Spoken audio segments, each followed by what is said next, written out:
Sunshine solar system Kankavli आकर्षक offers PM सौर घर योजना तसेच स्मार्ट सौर घर योजना अंतर्गत सबसिडीसह solar project Sunshine solar system Chhatrapati Shivaji Maharaj चौक पंचायत समिती जवळ कणकवली।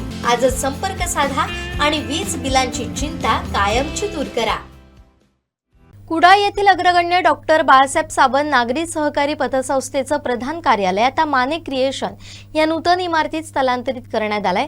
संस्थेच्या स्थापनेला 30 वर्ष पूर्ण होत असतानाच हा विस्तार म्हणजेच संस्थेच्या प्रगतीचा एक महत्त्वाचा टप्पा मानला जातोय। नूतन कार्यालयाच्या उद्घाटन प्रसंगी विविध क्षेत्रातील मान्यवर उपस्थित होते।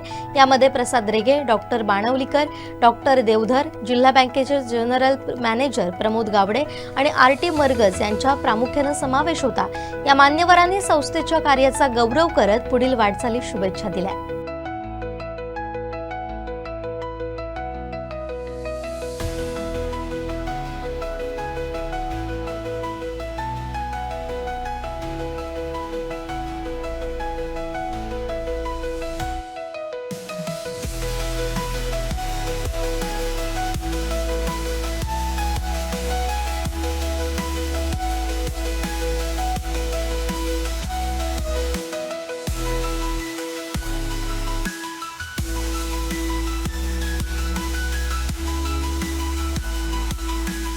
सगळ्यांचं प्रथमतः मला उद्घाटक म्हणून निमंत्रित केल्याबद्दल आनंद व्यक्त करतो।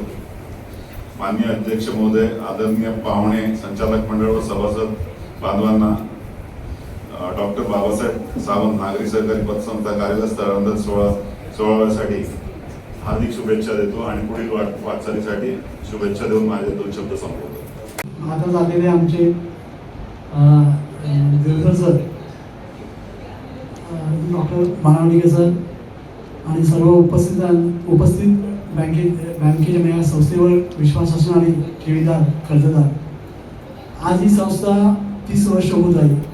1 जून आपल्याला सगळ्यांना माहीतच असेल, जाधव साहेबांचा वाढदिवस म्हणून आपल्या जिल्ह्यात 1 जून आपण सगळेजण साजरा करत होतो आणि त्या दिवशी या संस्थेची 1995 साली स्थापना झाली।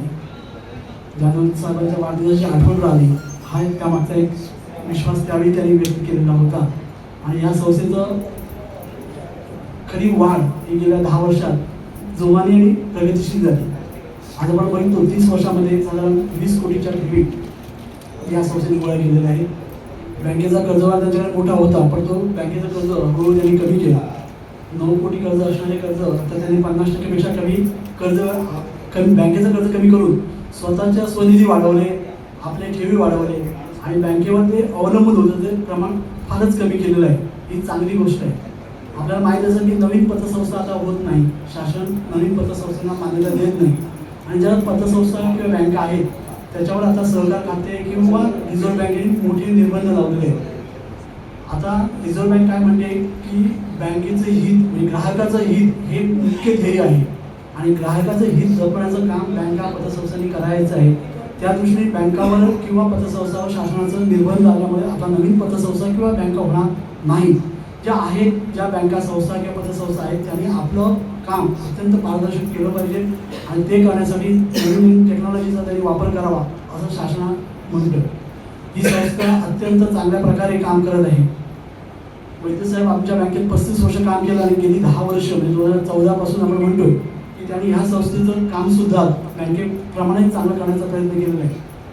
वैद्य साहेबांचा खासियत आता सत्कार केला ते मास्टर होते गोल्डमध्ये। ह्या संस्थेचा सगळ्यात मोठा व्यवहार आहे सोने दालन आहे। आमच्या बँकेचा सुद्धा सोने दालन जवळपास जिल्हा बँकेचा बघितलं तर 250 कोटीच्या आसपास गोल्ड म्हणून जिल्हा बँकेचा आहे आणि ह्या गोल्डमध्ये ह्या पतसंस्थेचा मोठ्या प्रमाणात गोल्ड व्यवहार करते। अर्थात वैद्य साहेब इथे आल्यामुळे आमच्या थोडाफार परिणाम पण झाला होता त्या काळात, कारण बरेचसे सोनेयुक्त रान हा व्यवहार हा त्या व्यवस्था कसा व्यवहार करतो ह्याच्यावर अवलंबून असतो।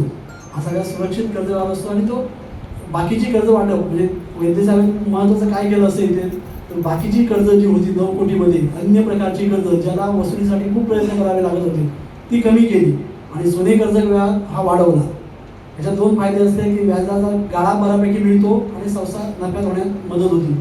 या ठिकाणी जे सर्व बसले होते सर्व जाधव साहेबांचे कार्यकर्ते आहात। ही संस्था जाधव साहेबांनी स्थापना केली. त्या काळामध्ये ही संस्था स्थापन करण्यासाठी अतोनात प्रयत्न करावे लागले. जाधव साहेबांना मी अगदी प्रत्यक्ष डोळ्याने पाहिलेलं आहे.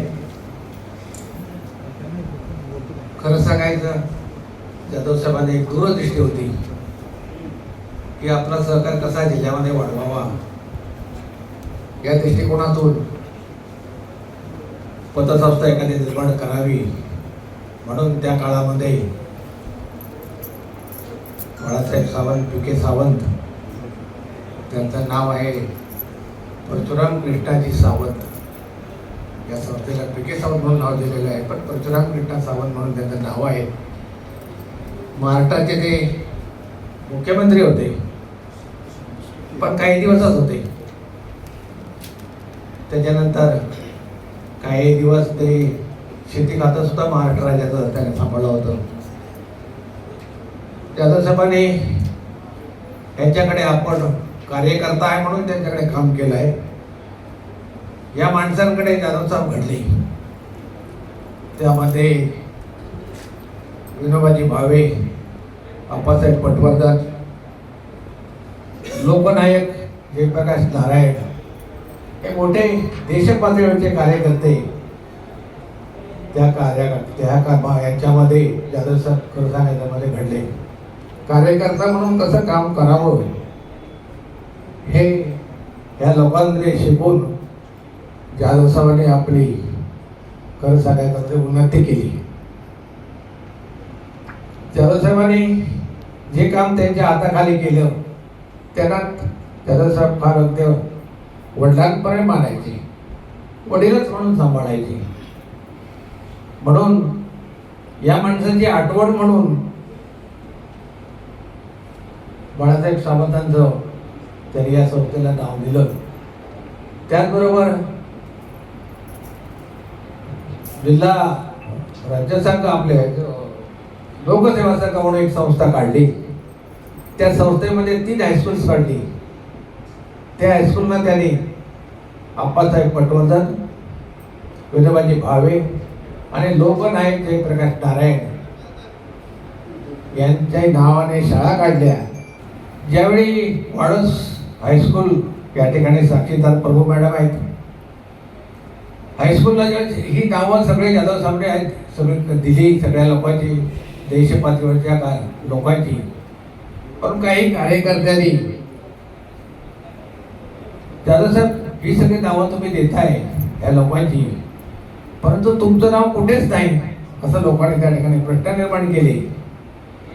कुठेतरी तुमचं एखादं कॉलेज काढावं, नाव ठेवावं. याला साक्षीदार त्यांचे लाडके प्रसादजी रेगे आहेत. आणि ह्या सगळ्या लोकांना एकत्र करून मग सगळ्यांनी त्यांचं न ऐकता जाधव साहेब जमत होते की आपलं नाव ठेवू नका, काही नको, माझं काही नको, माझं काही नको. परंतु लोकांनी ऐकलं नाही आणि वाडोजला त्या ठिकाणी शिवरामबाई जाधव ज्युनियर कॉलेज हे नाव त्या ठिकाणी ठेवलं गेलं.